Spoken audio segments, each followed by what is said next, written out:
Here is my poor attempt in recreating that epic scene.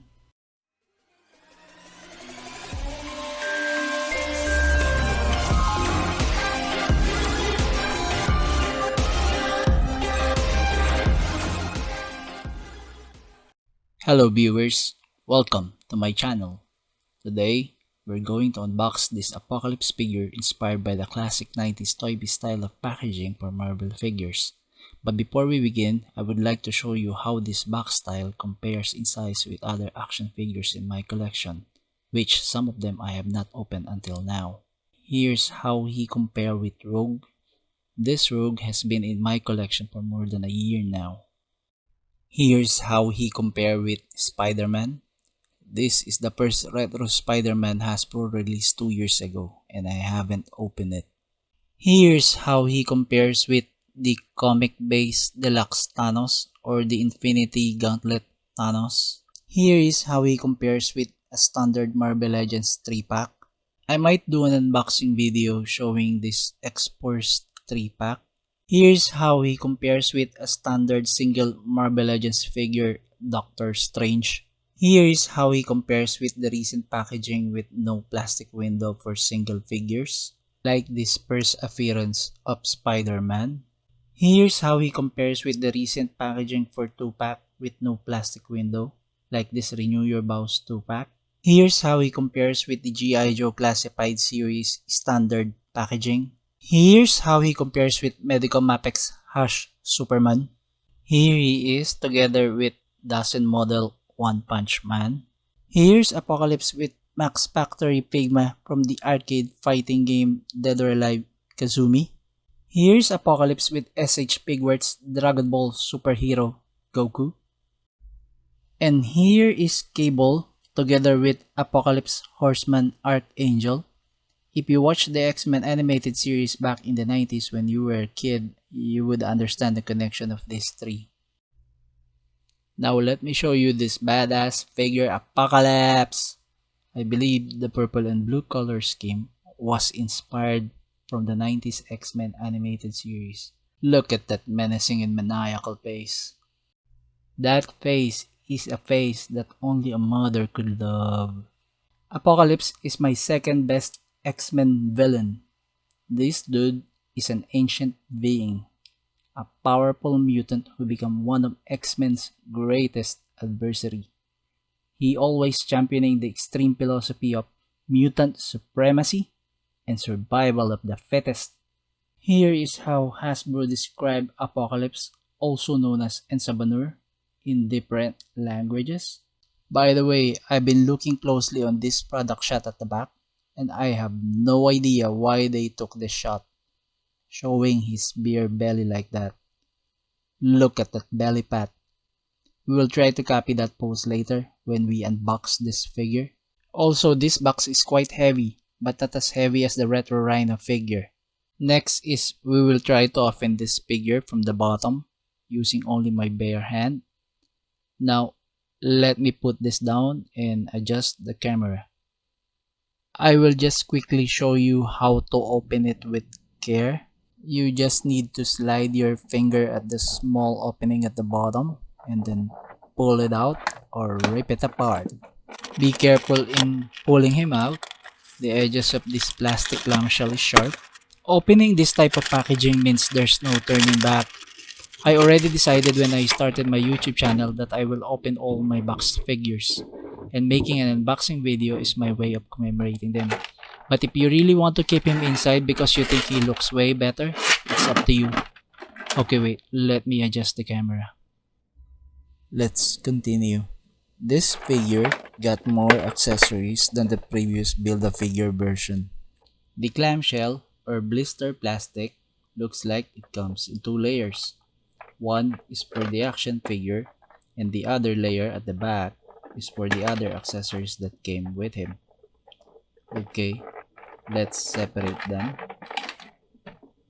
So here's what they look like when you separate the 2 layers. That's how Hasbro packaged this figure.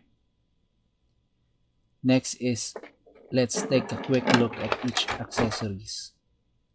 This one is an arm cannon.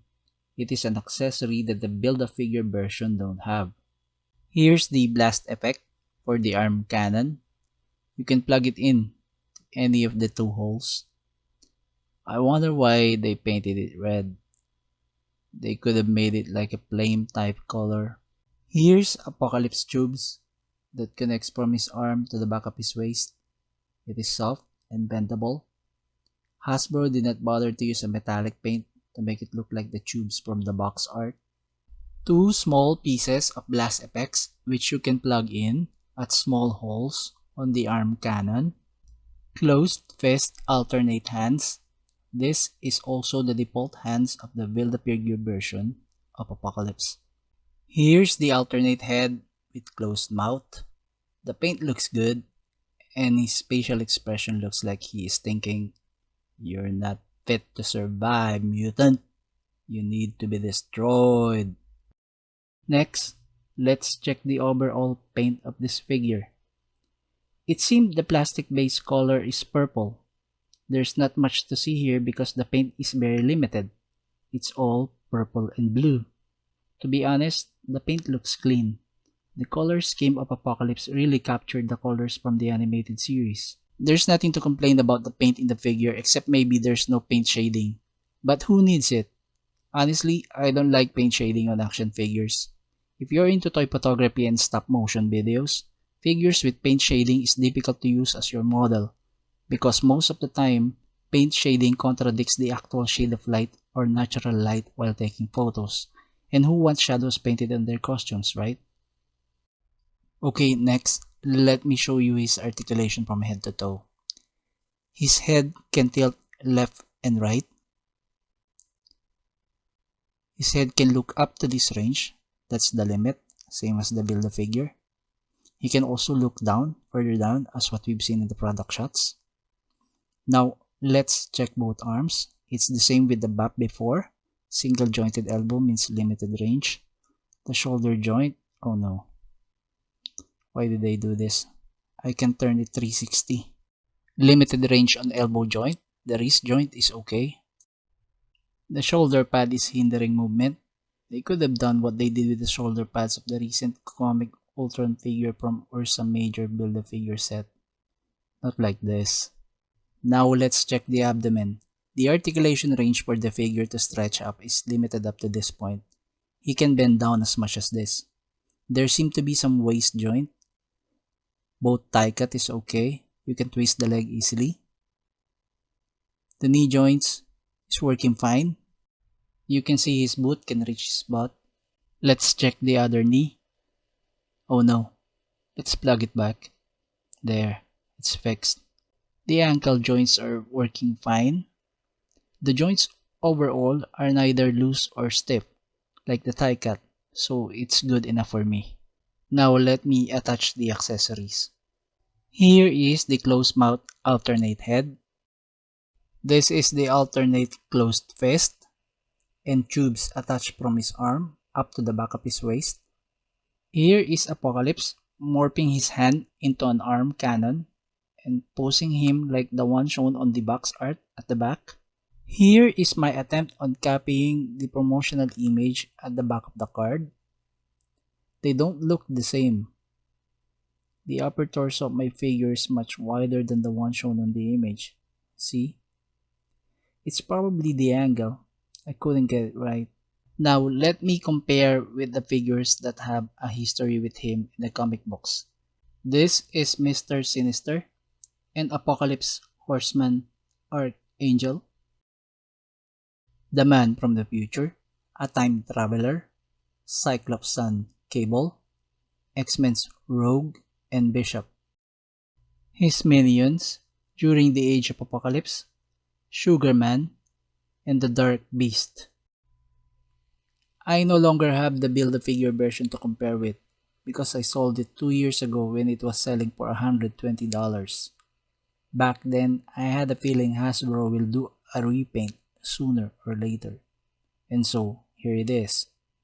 Okay, we're done unboxing this retro style Apocalypse figure. If you happen to like or not like this content, please consider subscribing to my channel to help me grow. See you on my next video. Thank you for watching.